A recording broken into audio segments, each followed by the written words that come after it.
Welcome to Psychology of Pilgrimage. In this episode, I am joined by Philip Stone, who is the director of the Institute for Dark Tourism Research and the author of multiple publications on the topic of dark tourism and dark pilgrimage. Phil, it's awesome to see you. It's really, really nice to be able to have some dedicated time to talk with you about your academic research and all of the contributions that you have made on the topic of dark tourism and dark pilgrimage. We're going to get into some of the controversies around these constructs because, as you know, they do exist. And so I'm very keen to talk about some of the differences between sites and motivations for visiting these sites. And so thank you. Thanks for taking the time to be here. Thanks, Helen. It's a pleasure joining you. I'd love to start out with a bit of a story, an anecdote, something that you have brought to show our audience. You probably have a number of books that are hanging around that you could talk about. So whatever you'd like to share would be amazing. I was thinking you asked me to bring an artifact. It was an interesting word to describe something from a dark tourism visit. And I must admit, I have a lot of things in the office, in my university office. I'm actually sat in a log cabin at the bottom of my garden at the moment. So I haven't got them to show, but what I did want to show is two things. And you'll just have to imagine this. It's a souvenir that I bought at Auschwitz-Birkenau back in 2019, I think it would have been. And it was a fridge magnet. And it simply had Nazi death camp on it or German death camp on it. And I thought that was a fascinating way of looking at kind of the commodification of atrocity. And I've done a lot of work on kitsch and kitchification. So you have to imagine that kind of artifact. The other one is about bringing kind of these journeys into the public realm.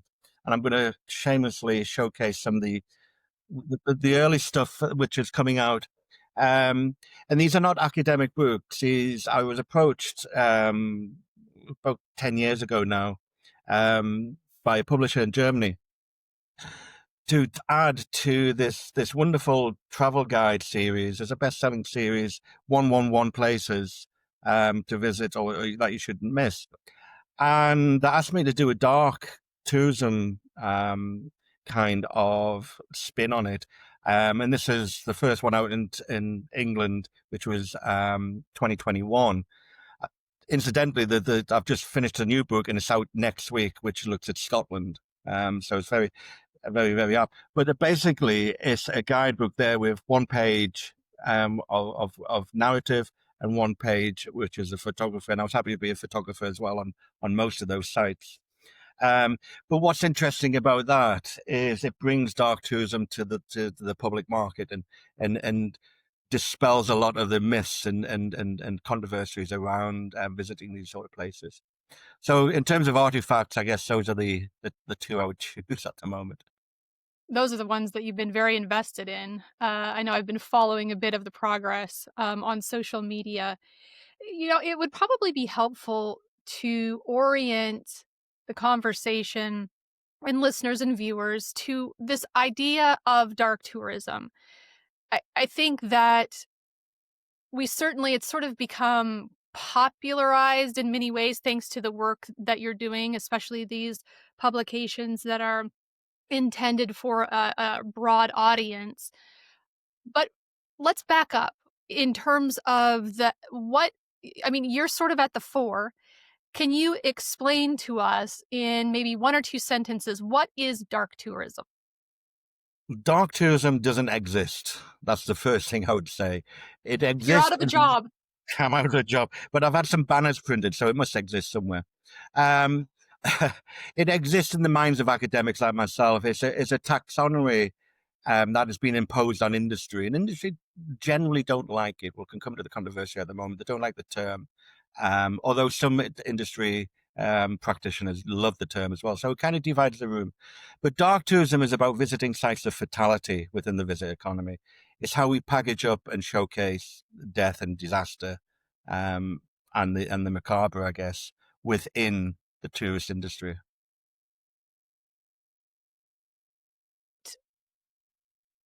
Why dark tourism sort of became the prominent construct rather than dark tourist sites, because it does seem that what you have introduced here and what others are talking about is the site itself is dark, not necessarily the tourism activities or the pilgrimages, in so much as traveling from point A to B or the motivations of these travelers, but it's the site itself.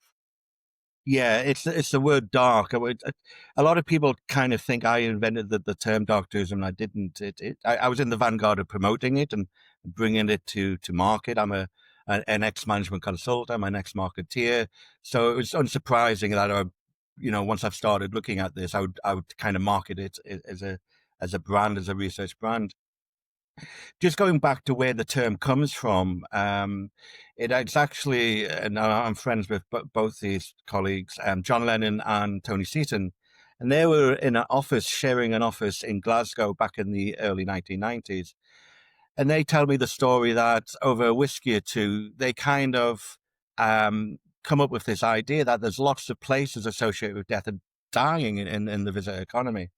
Now, some people had looked at this. Chris Rojek, for example, a sociologist down in London, he had called them black spots in an earlier paper. Tony Walter, one of my heroes, research heroes, he had looked at it in terms of death on visiting mountains, and I think he was looking at dead mountaineers, but he hadn't made a connection with dark tourism. So that was the early stages. But dark tourism as a term became kind of prominent because of these two colleagues, Tony and John, up in Glasgow. Now, John is very much came from my kind of background, a marketing background, a management consultancy background, and he came up with the term dark tourism because he saw it as kind of a populist way of describing these places. Dark being kind of the generic term to describe death, disaster, um, and everything that falls under that umbrella. Tony, on the other hand, being perhaps more the academic of the two and being an Oxbridge man, he came up with the phrase thanatourism, so playing on the Greek personification of death, thanatos, and he brought the two words together. And excuse me, and that's where we were in the early 90s, and they published that paper in 1996 for the Journal of Heritage, and they brought two terms together.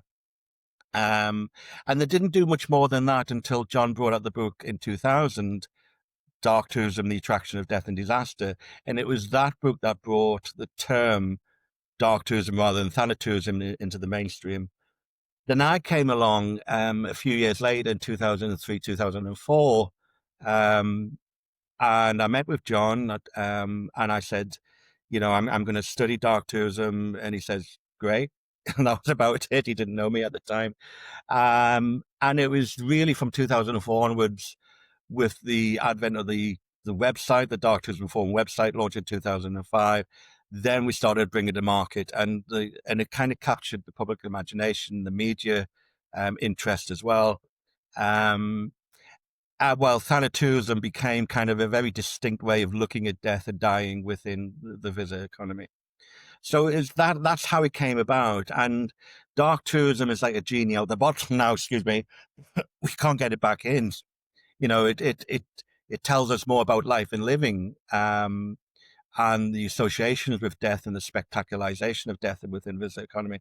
But it's a term that is helpful as it is unhelpful in a lot of ways. And thanatourism is the kind of the sister academic term for what we're studying. So that's how the term dark tourism came about, and that's how it stuck. And over the years, it's 20 years now since I wrote that dark tourism spectrum paper. And because there was no typology at the time, I had to create one. That was part of my PhD at the time. I had to create a typology that wasn't there. And I created a very visual thing, a model, an academic model that people could relate to, and that kind of gets cited for all its flaws. So yeah, that's where dark tourism is today. That's how I met your work, was through this paper many, many years ago. And I actually have a couple of questions about the spectrum and whether your thoughts around that have changed. So I want to back up well, go ahead. Yeah, I kind of brought up. There's another book. I'm looking on the bookshelf here. I think it was for Dallin Timothy. He was doing a book. Excuse me. Yes, there it is. There. He was doing a book about cultural heritage and tourism. And he asked me to write a chapter. And I brought the kind of there it is there, dark tourism and painful pasts in Africa. And I kind of revisited the spectrum idea. I actually did a pyramid for Africa to very up. But I Yeah. kind of critiqued it myself because dark tourism, the spectrum idea was always about the supply of of of of tourism. This is going back to the management rather than the experience. It Hmm. mentions that in the original paper, and some people kind of conflate that with the dark tourists. And there was never such a thing. And I declared years ago there was no such thing as a dark tourist. Only people interested in our social world. But because the kind of the term had stuck, and perhaps I didn't make it as well, I made it explicit, but perhaps I was forceful enough in that original paper. That spectrum paper was particularly around dark sites. What I didn't do in the paper, of course, is define what I meant by dark. Yes. Apart from putting a clause in there about the semantics of it, and it means different things to different people. But it gets, it, I'm not tired of the debate about the dark tourism spectrum. I'm tired about the word dark because, yes, it doesn't translate well in other languages. I get that. But the common denominator, and using an ounce of common sense, is death and dying, and how we approach that in a secular society, largely in the West, of how we deal with the spectacle of death. Now, that's dark in any language, and that's where I kind of lay the line, regardless of the term. I know the French and the Germans have different words for it. Um, so it doesn't translate as well in terms of what it actually is, because if there's dark tourism, is a dark tourist, and I wrote a paper on this and about deviance and deviant leisure and how we create morality in secular society, and with people not having access to religion, for a large part, are not being engaged in religion. Where do we get the answers from? Once a time it was the priest or the vicar, but now it is the new cathedrals or the museums are these sites that we mediate both morality and mortality. So in that sense, it's dark about the act of fatality, but it's kind of enlightening in a sense that it exposes lots about us as a people, the governance aspects, the representation, the commodification. Also, it shines a light on all different aspects, multidisciplinary aspects of death and dying, and the intersection, the agency is the visitor economy. So, yeah, Yeah. that's we have to leave the dark tourism spectrum. I I have directly encountered this the debate and controversy and active dialogue, to put it mildly, around the work that I'm doing with battlefield pilgrimages that have occurred to the Western Front. The new book that is coming out hopefully later this month, next month, around pilgrimages to the Western Front, um, includes English chapters and French chapters. And in writing our introduction, I'm co editing this with two French colleagues. We had a large debate around how this work is nested within pilgrimage studies. And of course, I very much am nesting this within your work on dark pilgrimages and dark tourism. And the concept itself was problematic. And so we ended up actually, we have an English introduction and a French introduction, and we left the English term dark tourism and dark pilgrimage in the French introduction because it just doesn't translate well. And at the heart of the question and the heart of where the friction was occurring has to do with motivation. And I heard you say that tourist motivation, pilgrim motivations, traveler motivations are varied, and not everyone that is visiting a site that may be considered dark, a place of fatality or death, dying, genocide, is doing so with a I don't, I guess, a dark motivation or a sense of mourning. I mean, certainly people are visiting battlefields at the Western Front currently, and they're not necessarily mourning. There's not a direct connection in terms of the loss of a family member, at least in this generation. It may be an ancestor, but the idea of mourning at these sites isn't so useful, even though at one point there was mourning that occurred at the sites in the direct generation that was experiencing that mass loss. And so I I just want to kind of camp out here on this difference between the site. I mean, in the way that I and others, and probably yourself, conceptualize these pilgrimages and tourism, is that there's a site, there's a person or group of people, and then there's the action or practices or journey that connects them.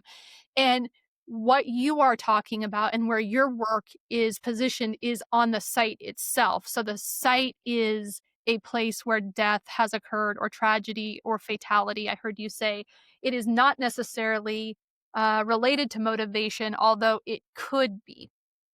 I think, yeah, if I could, I'll answer that in two parts. One with an antidote, and the other is really the theoretical aspect.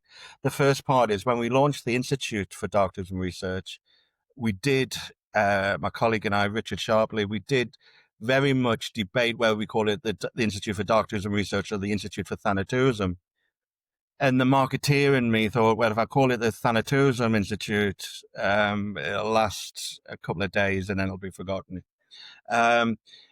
So we had this big fanfare event, and one of the guests who kind of spoke at the event were the Holts. I don't know, have you heard of the Holts? Yes, yeah, they have written the battlefield guides.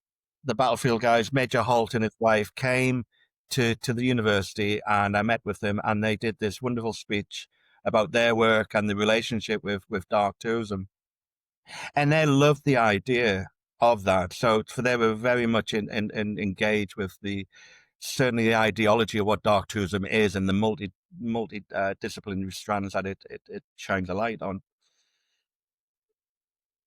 During that day, I got a phone call after all the media went viral on Twitter, early Twitter at the time. The BBC caught it and then I got a phone call from he wanted to speak with me, a major, and a retired major, army major in the British Army. And I had this conversation and basically shouted down the phone, "You must stamp this term out," because he was a historian, or he saw himself as a historian, leading these tours to the battlefields that you're talking about in Northern Europe. And my first response was very calmly, says, "Well, I'm not going to stamp on anything. That's not the way we do things. In academia, we don't stamp on things." And our second point was that he didn't see himself as a tour guide. He saw himself as a historian. And I said, "Well, I understand that." But in a very posh English accent, he reiterated the fact that he was a historian, not a tour guide. But then the point I made to him, I said, "Well, who guides these tourists through the battlefields?" He says, "It's you." And I says, "Oh, these visitors are tourists." He says, "The tourists are coming on coaches." I says, "Well, by definition, you're a tour guide." And that was kind of the end of the conversation. But that was an example of how that term, certainly in the battlefield arena, and there's many facets of dark tourism, as you know, was embraced and both reviled as well. But I go back, my work not only looked at the dark tourism sites, and it has done over many, many case studies across the world, but also the experience. The experience is very, very important. And one of the things I've been looking at, you say people don't go to these sites for the motivation of mourning. What I'm interested in is perhaps not the motivation itself of visiting, it's a consequent motivator. It's what happens when you're there. the motivations for visiting are probably well founded. You know, you go on a battlefield tour because you're interested in family history, or it's part of the marketing campaign to visit northern France, or it's somebody who's recommended on TripAdvisor. It becomes part of mainstream tourism. The motivations are fairly clear cut. What are not clear cut is what happens to the experience while you're there. That's where the research kind of differs. So that's what I'm interested in, is these consequent motivators. And mourning might not be one of them, but what is one of them is a mediation of mortality Yes. through the people who have passed before us. However brief that is, some people it's profound, and some people it's very fleeting. But I often think, when you question them, what would I do if I had been, in that First World War, as my great grandfather would have been? What would I have done? And they kind of put themselves into the position, and the work I'm looking at the moment, this metempsychosis, the journey, following in the footsteps of people, particularly the battlefields and elsewhere, is once you're at the battlefield, once you're at the site, yes, it's dark because I was surrounded by all these graves of mainly young men. It's how we mediate our sense of mortality. Mortality is much more about death. It's about how we live today. It's about the world that we live in, and we're gauging a sense of the world we live in by looking at the past and looking at the people who have, warning of us of our fights and follies and misfortunes, and we make them mistakes again and again and again. That yes. And that really resonates with me from well, I'm looking at kind of the psychology of why people go, but also the experiences. And so we're very well aligned in terms of wanting to kind of get into the minutia of how people are experiencing. We'll just stick with battlefields and war memorials because that's where our kind of shared interest is. And I'm finding a couple of additional factors as well. One is this idea of connection, where people have they're recognizing that this is a temporal experience, and we are deeply connected to the past, but there is a sense that these sites provoke existential questions about what is war? Why are we doing this generation after generation after generation? I'm also finding that military veterans and some people who are still actively serving are visiting these sites as proxy sites because they're not returning to places of combat loss in Afghanistan or Iraq. Really, the last time that this happened, at least in mass, was Vietnam. And so this is also a way to encounter PTSD, encounter moral injury in a socially sanctioned place where thoughtful reflection and grief can occur, even though it isn't necessarily tied exactly to a person that is buried in a cemetery from the First World War. So it is interesting to see the deep experiences that some people are having at these sites, even though they may not be a veteran of that particular war. Yeah, I think you raised a couple of issues there in terms of memorials generally. You've got to question who the memorials are for. Yeah. That's a whole different debate around dissidence and contested heritage. But the actual idea of visiting these sites, particularly ones which are still within living memory, there's a kind of the real gap in the literature about that trauma and and Yeah. and and responsible dark tourism. The idea that yes, we're commemorating dark tourism, but is it safely in that socially sanctioned past? And a lot of places are not yet. That chronological distance that John Lennon talked about in the early days of dark tourism is getting shorter and shorter, and the lines between commemoration and commodification are becoming increasingly blurred. Um, so you can visit, battlefields, and there's a whole industry around it, that what we recognize as a tourism industry. the mobility paradigm is, the management of the movement of people. You can see that in battlefield tourism. And going back to the example I used with the army major, he was part of that industry. But going to these places, it's yes, it's about a mediation of mortality, but it's also about not repeating the mistakes of the past, because we live in this world that, certainly in the last few years at least, kind of a post-truth world. Truth is being debated, and and it's not just that Trump is the figurehead, but he's opened a Pandora's box, and in that box is issues of AI and social media and big tech and power structures. And there does seem to be a kind of a pivotal turn in the world today, and it's almost like pre 1914. I could imagine going back is you can see the lights. The famous saying by the Home Secretary of Britain at the time said, "The lights of Europe are going out. We shall never see them lit again." And it's almost kind of not as dystopian as that, but there is a kind of movement or a turn of how we're approaching information, and we're living in the digital information revolution, but it's moving fast and faster, and the beast is ahead of us at the moment in terms of what do we believe and what we don't believe. So these static monuments from the past that we erect, and gravestones can be part of that. Mm. People are questioning why did that particular happen? People are disbelieving it. You can take the people to Auschwitz, and I've questioned people there, and they'll actually say it didn't happen, or it didn't happen on this scale. So what makes people believe in this kind of very fragmented world where the power structures are changing? It's frightening. There's another book I wrote, The Future of Dark Tourism. I'm going to do another plug here. I'm so sorry.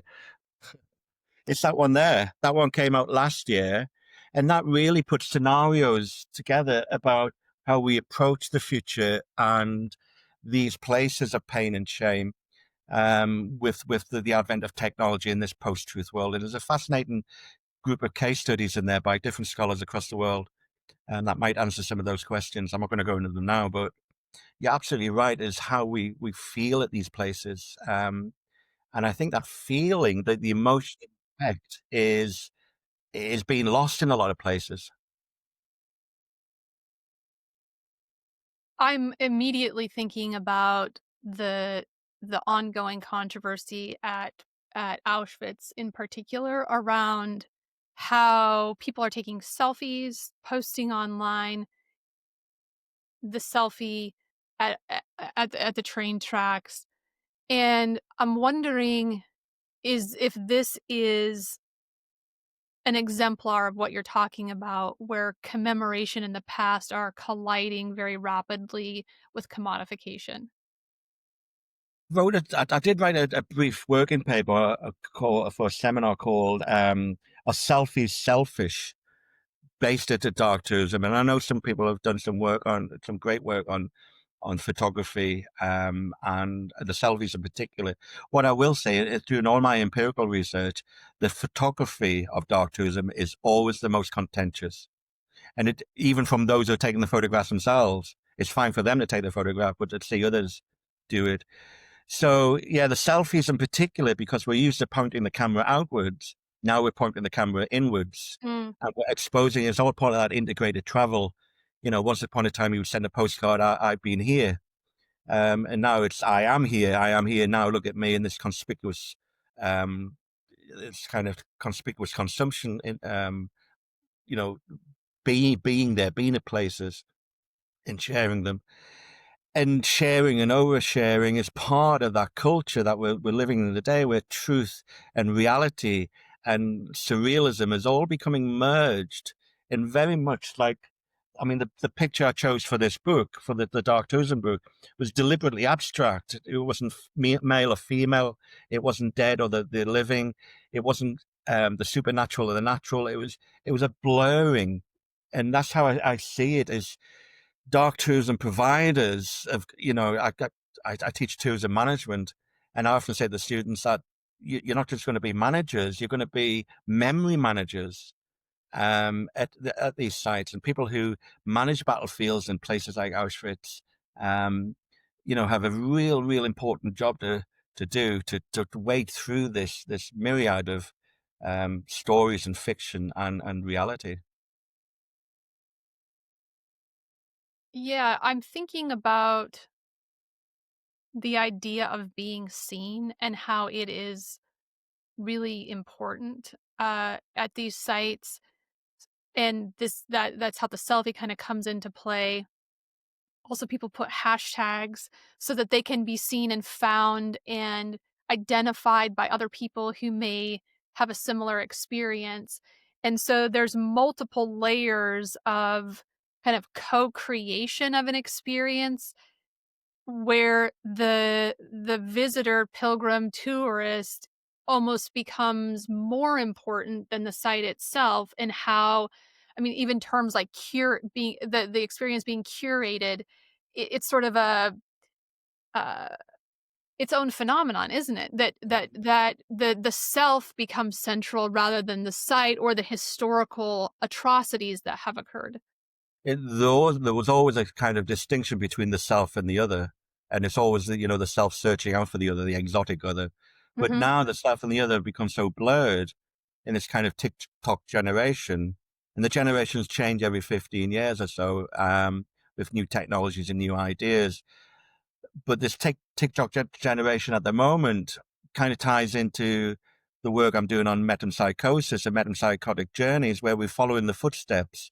The idea of recreating the footsteps of the famous other, Anne Frank, for example, or Kobe, who was the Catholic priest in Auschwitz who died, and we put ourselves in the footstep, the persona of those people. And in battlefields, we often do, don't we? You imagine the soldiers coming over, and that metempsychosis element of it, borrowed from literature, is part of this spiritual journey. But there's almost a point. I'm thinking aloud here, but that metempsychosis is not only putting yourselves in the persona of the significant other, it's putting you in the footsteps of the TikTok other. The idea Mhm. that these TikTok influencers, whatever you want to call them, are becoming so influential that we're following them to the Yes. place Yes. rather than the actual person who had suffered. Um, like Anne Frank. Well, let's use Anne Frank as an example. I did research there years ago, and I remember one lady in the queue saying she was from Essex and down in the southeast of England, and she was there on a party trip, but she admitted that she came across with her girlfriends, but she had made a kind of a detour to see Anne Frank, and I asked her why, and it was part of this metempsychosis idea. She wanted to follow in the footsteps of Anne Frank and see where she lived, but she questioned immediately that, was this the Anne Frank house? Is this the real one? And I can see why, because if you know that part of the world, what they've done to the museum, what to the house itself, yes, it's authentic and it's where it was, but they've clad it in this glass and modern Yes. art, and she couldn't see how, that was where Anne Frank lived. And that was the first thing. But she interestingly said is, why did the Germans come? Why did she had very limited history of the Second World War. And I said, well, if you think about it, I said, they arrived from Berlin, and I said, Berlin's, 6 hours away by car. I says, but 12 hours away by tank. And then she kind of got it. She understood, why that happened. Yeah. But she was following in that kind of footsteps, because it had been seen to be a place to go to. Yes, she had heard of Anne Frank at school and she had learned about it. She had limited knowledge of that. She had limited knowledge of the world, history, but at least she was there. At least she wanted. So once you're there, yes, the motivations for visiting might be, quite obvious, but once you're there, is what messages are being imparted. Um, that's the key, because these TikTok 15-second influencers, are can be very, very powerful, where the truth becomes the reality. Yeah. I'm thinking about when I was right after I graduated from university. my cousin and I took a trip to Turkey, and we were backpacking, as young people do, and sort of in some ways intentional about where we were visiting. In other situations, we sort of just rolled up and then realized where we were after the fact. And we ended up meeting up with a hitchhiker, another young person from Australia who wanted we had rented a car, and he wanted to hitch a ride to Gallipoli, Okay. and which was the first time I had actually, I think, properly done a battlefield tour slash pilgrimage, at least outside the United States. And so we had picked him up in southern Turkey, and very stupid idea for people watching. Don't do that. But we were young and stupid and did it. And so we learned all about Gallipoli from him on our drive to the battlefield and to the cemetery. And when we got there, he he had this moment where he'd been waiting his entire life to come to Gallipoli, but it became clear that he had conflated Gallipoli with the Somme.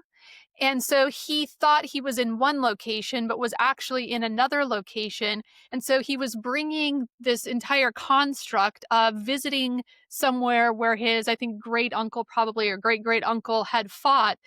But he thought it was Gallipoli, but it was actually the Somme. And seeing this kind of moment unfold, like, oh, this isn't what I thought. I thought I would be out in these fields. I didn't know it was on the water. And so we sort of sorted through, like, you're in the wrong place. Right. But for him, he had waited his entire life to come visit a battlefield where he thought he had a personal connection. And it was challenging for him to actually, in real time, kind of this dissonance we were witnessing.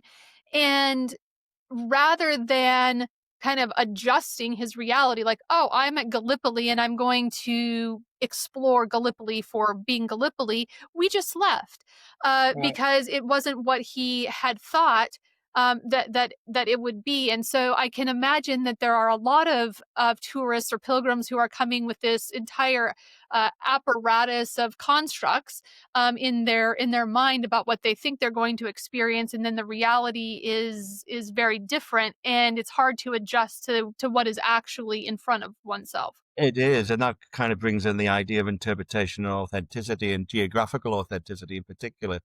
I call it preconditioning, the idea that you have to have a certain amount of preconditioning to appreciate it, perhaps, because if the message is wrong, you're there to critique it. Not everyone's got that Yeah, education. yeah, And that lady in the Anne Frank queue, she was going into a kind of not blind, but certainly with open eyes.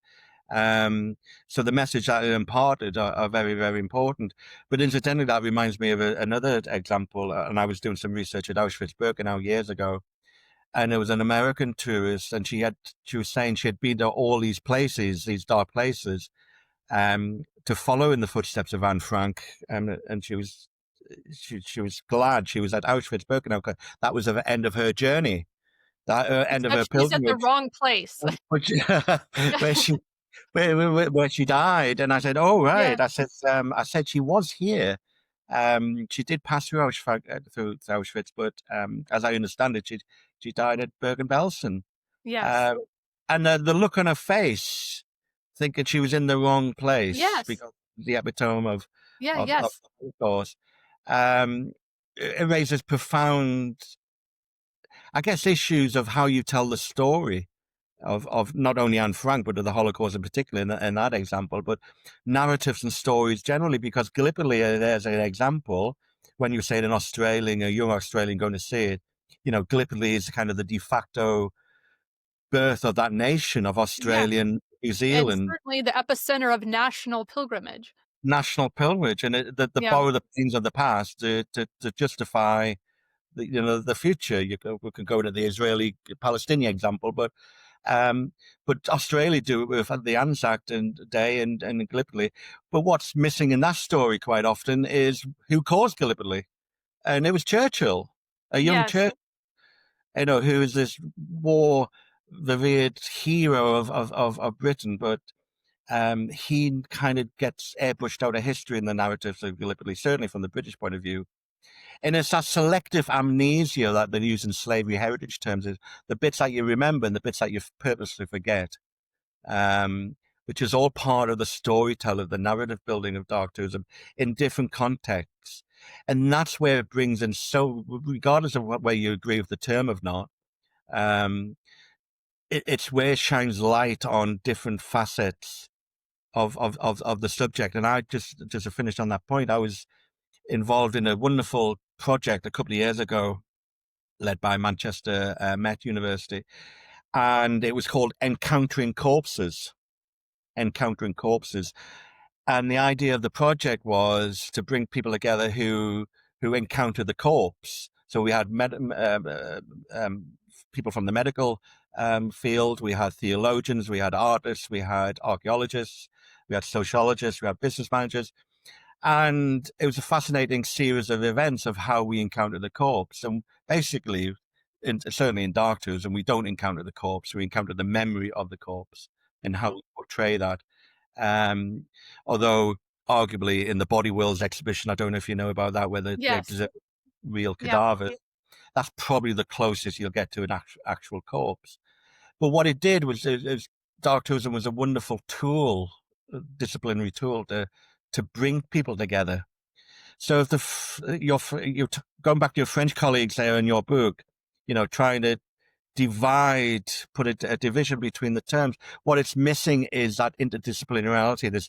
And I wrote on post-disciplinary aspects, the idea that we take down the walls and look together. On a final point, just on that note, I've worked with colleagues all over the world. Before this podcast, I was trying to remember if I can ever work with anybody in France or French, and I haven't. They're the only Well, you country. may have the opportunity because of the UNESCO inscription of 137 or 139 funerary sites Okay. across the Western Front. There's a whole new kind of realm of research and education that is kicking off. And so I imagine that you will intersect at some point with this. Well, that's great news because, I've been in with a lot of colleagues across the world, including Europe. And I do remember one colleague in France, but he was a French teacher. He was an American teacher in France teaching about dark tourism. So they may have this kind of adverse, I guess to the terminology, so it's adverse reaction to it. But I think, and also there's not a direct translation. I mean, pèlerinage noir is not a thing. no, So that is also, it just, the term also does not directly yeah, translate. yeah. I'm curious, beyond your tourism management background, are there personal experiences that led to your interest in this area? No, is the straight answer. I came from I started off as a qualified chef. I worked in professional kitchens for just a few years before moving into management of restaurants and hotels. Then I went into management consultancy at an early age. And then around about the time I was 30, I came into teaching. And there was a lady called Rebecca Bishop. And if you're out there, Rebecca, please do get in touch because it was her that kind of inspired me to look at dark tourism. And Rebecca was looking at doing a dissertation on dark tourism. And I said, what's that? Literally, what's that? My previous love, and it still is, was about landscape ideology. That's how we perceive landscapes. I was working with Richard Sharpley on my master's. That's how I met Richard, through my master's degree. Um, and I was going to do a PhD on landscapes, and I had it all planned out. So I met Rebecca, and I started reading. The only book that was available at the time was John Lennon and Malcolm Foley's, and I was certainly inspired by that. I think it was kind of the landscape as how we perceive things, and the dark side. I'm not a horror fan. I don't like horror. I don't like stuff like that. I'm ghoulish. I'm not into supernatural stuff. I'm not. But I'm interested in why people are interested in it, as it were. So I soon got ahead of Rebecca in terms of our reading, and then I spoke to Richard. I said, I want to change my PhD direction. And incidentally, he was completely independently, he had also come across in that kind of 6-month period dark tourism, and he was writing about it. Um, So that's how it came about. And then my PhD started in 2002, I think it was, um, 2003. So it was a student, an undergraduate student, that inspired me to look at the darker side. And then I moved to university, set up the institute. Richard Sharpley came on board. He dabbled in a lot of, he's very prolific in tourism studies, but he dabbled in dark tourism, and I kind of kept it as a main focus. And I didn't expect that to happen, to be honest with you. I didn't.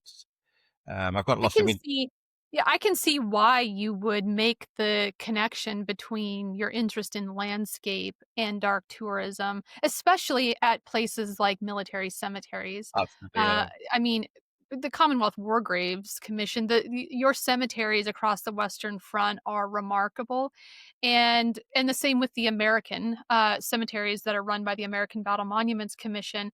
Uh, and to a lesser extent, the German cemeteries and French, of course. The landscaping is integral to the experience of visiting, and also people remark all the time that I interview, at least at ABMC cemeteries, about exactly this, that it's the serenity of the landscape and the conditions of the cemetery that really add to their experience of peace and reflection, and that is shaped by the way the cemetery looks. Yeah, and it's how we reimagine or imagine what that cemetery represents: the Yes, mayhem, the murder, the yes. state's and atrocities. And I think that's what's missing quite often, in a lot of places, because monuments are very static. Museums can be very conservative. Um, so there's a kind of a turn, I guess, in interpretation and authenticity. Um, and technology will be a part of that. The future of dark tourism. Um, it's how we bring these landscapes back to life, both metaphorically, but also kind of spiritually, because the people who left before us, will come back to life in avatar form or whatever, and remind us of our own, our own mistakes. And it's that kind of getting to the truth now of what's gone on in the past. Because I don't think the landscapes tell us enough. The monuments are too. I'm writing some stuff at the moment on the abstract of memorialization. This idea that the too abstract, the too meaningless, unless you've got a good sense of preconditioning. And I take the Holocaust example, the memorial in Berlin. That controversial, the steps. Yes. Many people love it, many people don't understand it, many people are, just accept it for what it is, a piece of art.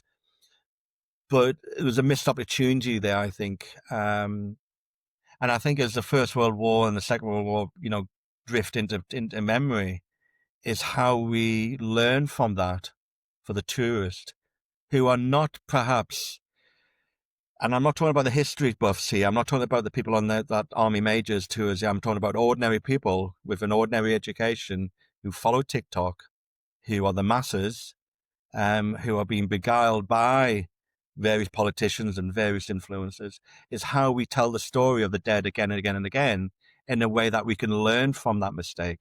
Because the dead are dead. They don't matter anymore. It's us. It's the living that matter, and the future generations.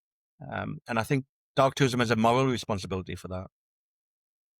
I think in looking at what we have discussed around the self and the importance of the self in engaging with these sites, and in commemoration, and in also drawing other people to the sites, I do think that there needs to be a connection to the local community.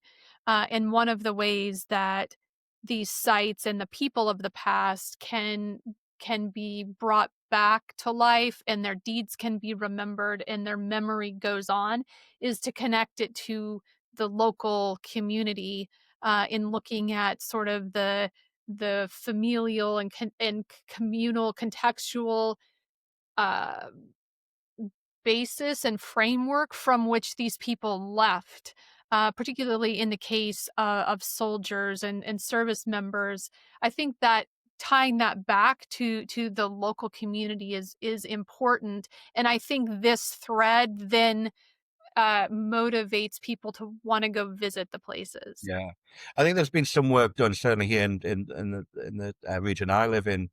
Um, in terms of the soldiers going to First World War, you didn't fight for king and country. Really, you fought for your pals. Yeah, So what we did, obviously, the PAL system, the Chorley PALs is literally just down the road from yeah, me, and the Manchester PALs and all the rest of it.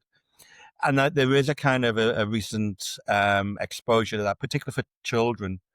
hmm But it's retelling that story again and again and again because the generations change and the new ways of storytelling, linking it back into communitasl, isn't it? Into community. And yeah, another example I'm thinking of, and I'm doing with a local tourist board, is the witch trials of yeah, Pendle Hill, which are just behind me, literally.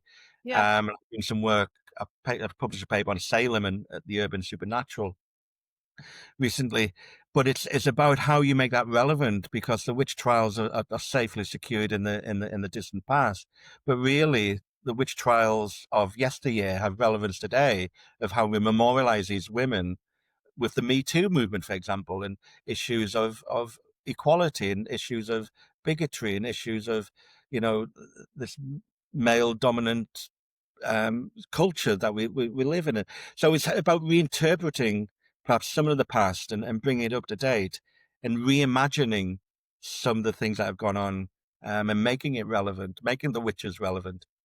And certainly the tourist board that I was talking to were very keen to look at that in a different way.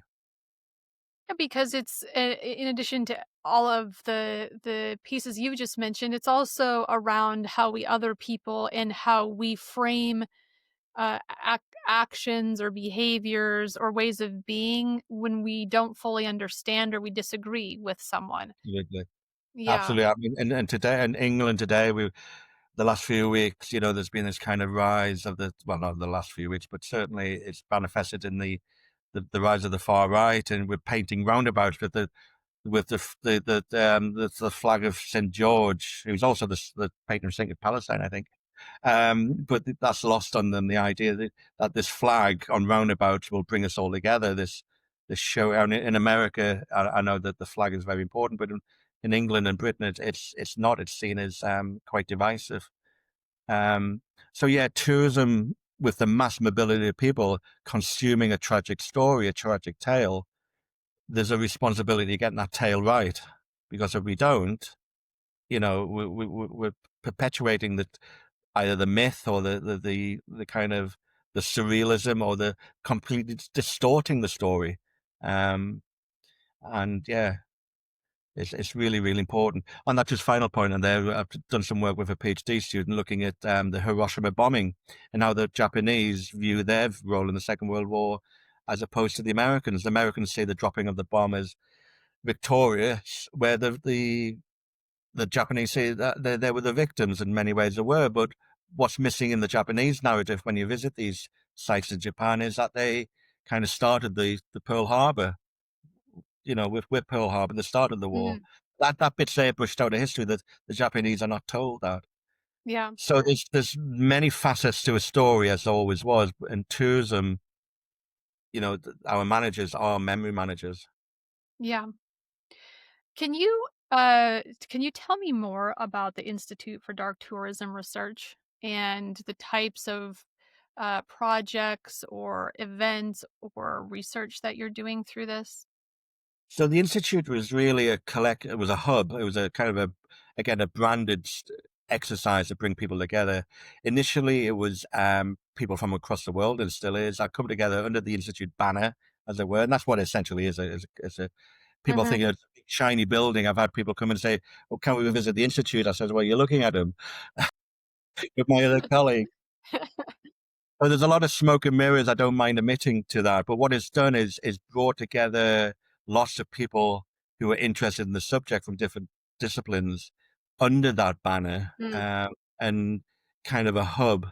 So, is it a big shiny building? No, it's not. It's people. It's the institute is people. Um, and the projects we look at, it attracts a lot of PhD students that are interested in dark tourism. So probably had about 20 over the year, the past since 2012. looking at all sorts of different things under the dark tourism. All the PhD theses are online. But the ones we're looking at the moment is I'm supervising a PhD on, let's get this right, on performance, and looking at the idea of Goffman and performance and emotion effect. So it's very much about the experience in dark tourism. Another PhD is looking at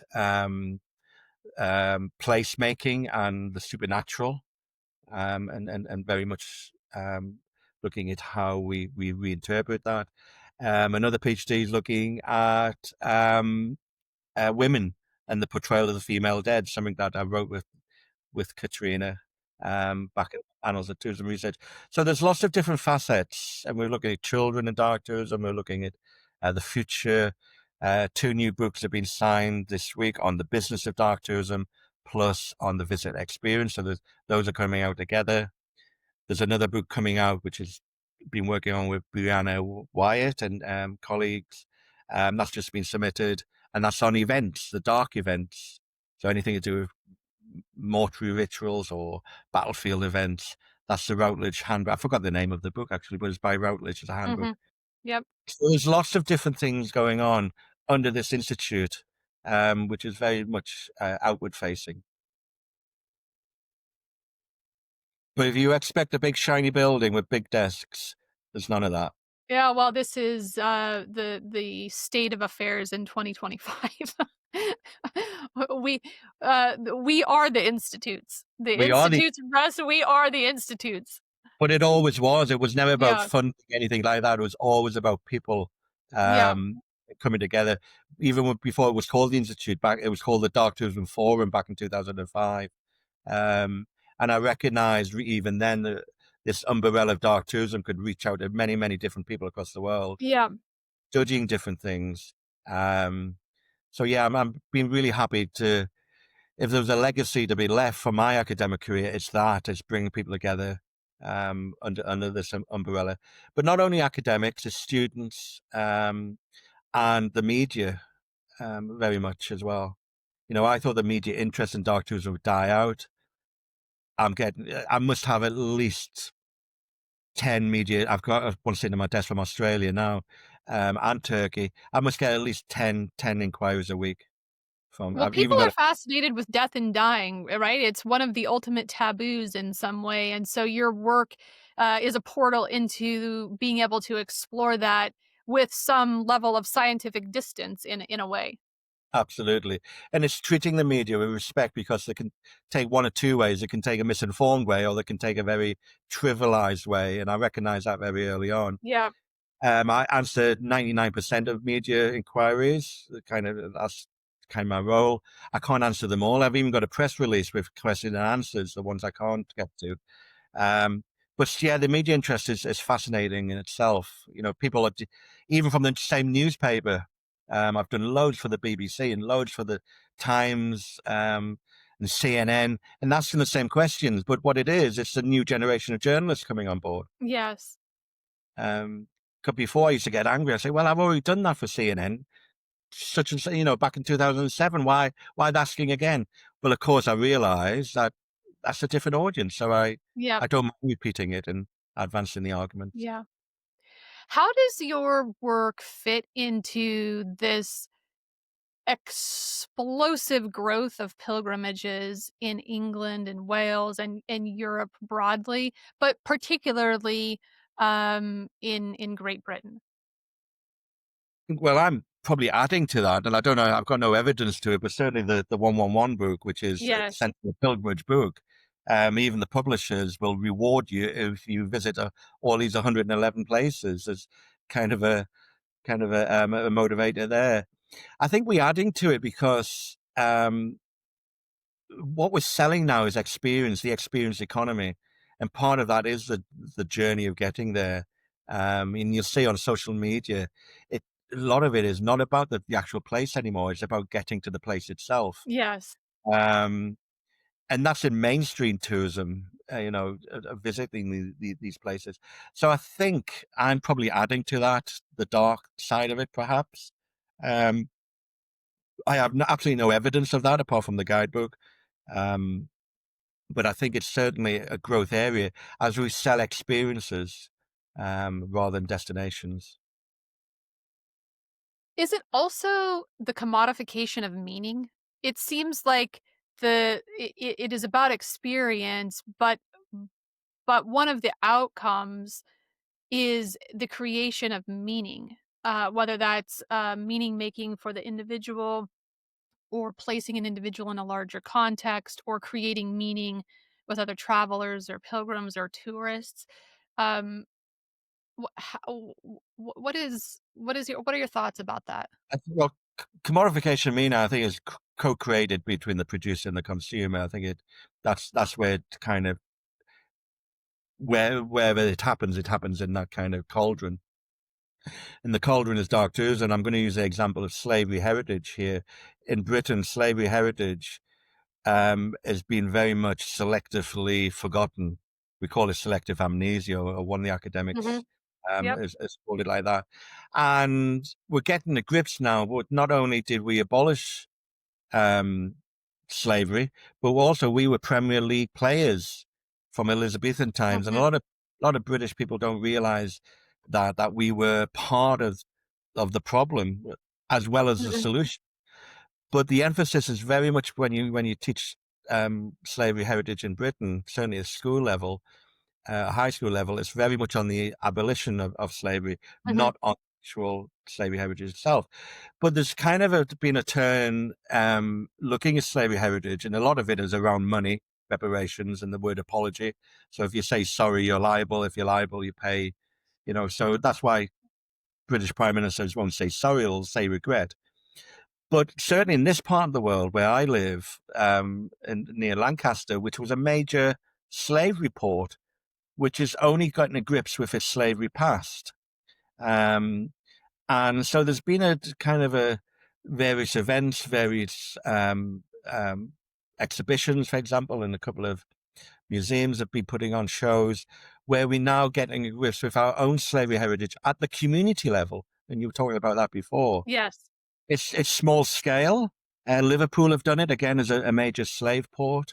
Um, Bristol have done it, and London have done it, and Hull in Britain, trying to get a grips with not only the abolition of slavery, but also very much our role in it. And the journeys that are happening are very small scale, perhaps, with that particular niche market, but they're happening, and that's the key thing. And a bit like a snowball going down the hill, hopefully it'll get bigger and it becomes part of the mainstream narrative of these places.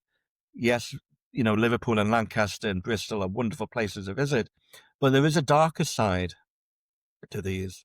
And it's not about tearing down statues because you don't agree with your past. It's about reinterpreting it for the modern day and the modern communities.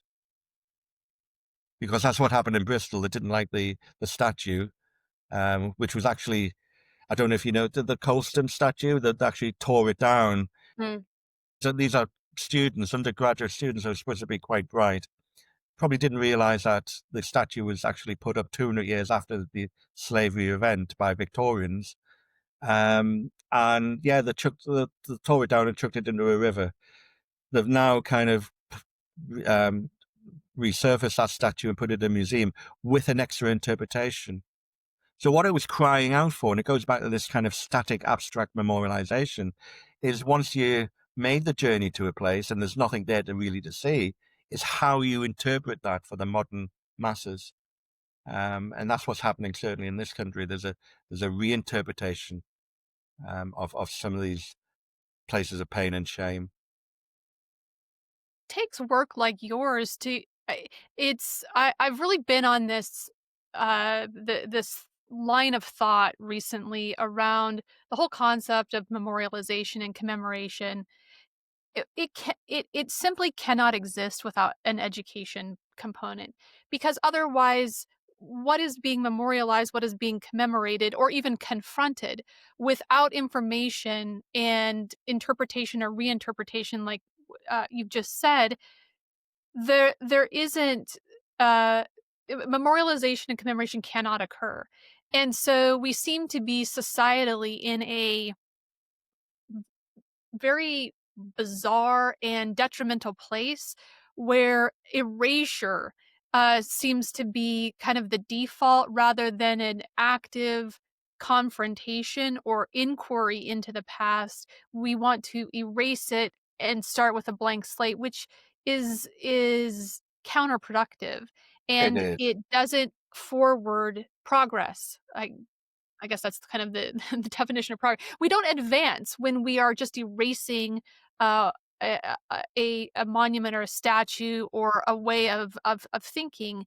We need to be actively confronting it and be curious about these parts of our history that have caused shame and pain, as you've just Yeah. described. So there's a kind of, going back to the slavery heritage example, there's kind of a paradoxical position where we are moving towards a more rounded conversation about certainly the British role in slavery. Um, but the parts that we don't like, we're trying to erase by Yes, tearing down statues. yes, So, but the statue erasure was, and Oxford University with their statue of Rhodes and other controversial figures, Glasgow University and their reliance on slavery heritage money. There was an acceptance of that, whether there's a tepid acceptance or a real acceptance, it remains to be seen. But if there's an acceptance, at least there's a starting point to have an education about it or have an educational conversation about it. yes, Um, so there's a paradox going on. We are bringing these into the visitor economy. Tourism is the agency to expose these sites. The next stage, back to memory management, and all the issues of dissonance and contested heritage, is how we tell that story to the masses. I'm not particularly interested in the educated person because they're fine. They'll look after themselves. yes, It's the mobility of mass movement of people. Um, and that's kind of what, again, the 111 books try to do, is authoritative but accessible information. Yes, it's in a very old fashioned book, but now we've got QR codes, we've got AI, we've got, avatars to tell the story, different yes. ways of interpreting. And I think that's the way forward, but education always being at the kind of the core. But then we get in the story is whose education and why, and how we manipulate the past for the present. Yeah. It's very, if I had a single, arrow that can shoot through all these complex, I would be a millionaire, but I'm not. So Instead, there you're an is things, institute. yeah, I'd Um, buy a new building. uh, the last question I'm curious about is, it seems like the subjects for inquiry around dark tourism would be endless, because humans do human things, which is create disasters. So there's no limitation here in terms of sites. But what are I heard you talk about AI. You're talking about avatars. I'm assuming that this virtual space is of great interest to you. What are some of the future directions? Oh, I also heard you talk about post-disciplinary perspectives. Um, are there areas that you haven't mentioned that you think are really going to drive your work in the future? Oh, that's an interesting one. As I head down into retirement, I've been doing this now 22 years, 23 years. So I've probably got another 10, 15 years. And then I'll hand over. It won't be the TikTok generation. It'll be another generation Yeah. after that. They may be Um, avatars. You may be maybe handing it over to the to avatars. avatars. What I'm really pleased with is kind of a new generation, old and new. It doesn't matter. It's not about age, but coming to the kind of this this area of dark tourism with different ideas and different disciplines. This is a post-disciplinary thing I talked Yes. about in the 2013 papers, which is new times and new people. It's really taking down those gatekeepers of subject areas in sociology and anthropology, who hold the keys to the subject quite often, and tearing that down and saying, listen, this is a lens upon which to look at society. I think technology is a key part of that. We wrote the Future of Dark Tourism paper, a book rather, and it was really cathartic in the sense that it allowed you to imagine. And if you read a chapter by various people, and they include myself, I had the liberty of and the freedom to write a scenario which was fictional, but it was based on the work of Foucault and other philosophers. So this wonderful story that I wrote, and that kind of another passion is creative writing. I would never get away with that in traditional academia, um, but I got away with it in this book. And I think what it does is just exposes some of the issues, certainly around how we bring the dead back to life. Yes. At the moment, they're very static, they're very two-dimensional, but we will walk amongst them. The ghosts will return to the feast, as it were, um, not in supernatural forms, but in kind of technological forms, reincarnations. Um, so yeah, there's some wonderful scenarios in that book about bucket lists and after lists and how we remember the Holocaust dead and the use of avatars and people's wild imaginations. Science fiction becomes science fact quite often. So that's one area, Yeah. technology, is going to be, I think, a key part of that links back into interpretation and heritage. And it seems like I was just engaging with someone on LinkedIn last night who was talking about visiting one of the Civil War cemeteries in the United States where there's 17,000 quote unquote unremarkable foot soldiers buried. And the idea about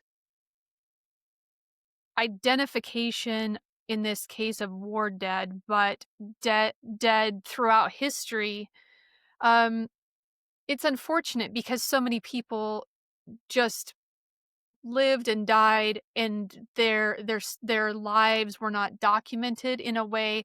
So actually, we, even in our future, in looking at bringing people back to life, it's difficult to even account for the vast majority of the world's historic people who were on this planet at one point, but did not have the privilege of being born into a situation where their lives were written about, and therefore they can't be brought back to life because they have not been documented.